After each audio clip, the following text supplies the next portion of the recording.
natin para sa lagay ng ating panahon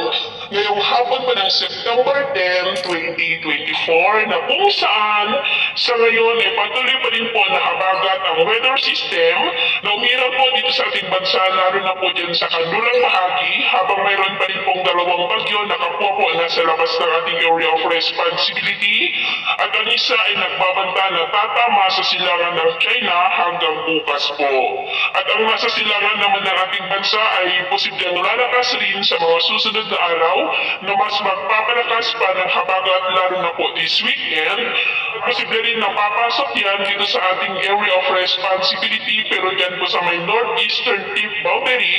at nagbabanta ulit na tumpukin ang China sa mga susunod na araw. At ito nga pinapakita ng forecast model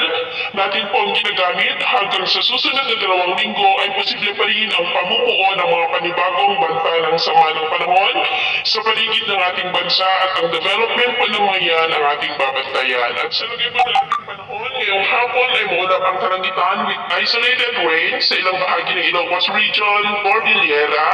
Cagayan Valley, Central Luzon, Metro Manila, Calabarzon, Mimaropa, Bicol, Capiz, Iloilo, Escalante, Bais, Mandaue, Badian, Bohol, Tacloban, Talosa, Dulag, Zamboanga Peninsula, Northern Mindanao, Caraga, Davao Region at Soxtergen na posibleng magtuloy-tuloy pong mga isolated light to heavy rain sa ilang bahagi ng ating bansa hanggang mamayang gabi. Kaya mag-ingat po tayo sa posibleng banta pa rin po ng mga pagbaha at pagguho ng lupa. At sa atin naman pong mga baybayin, wala naman po tayong nakatas na namang gale warning signals, pero ba yung pag-ingat lamang po kung papalaot tayo para mas makaiwas sa mga sakunang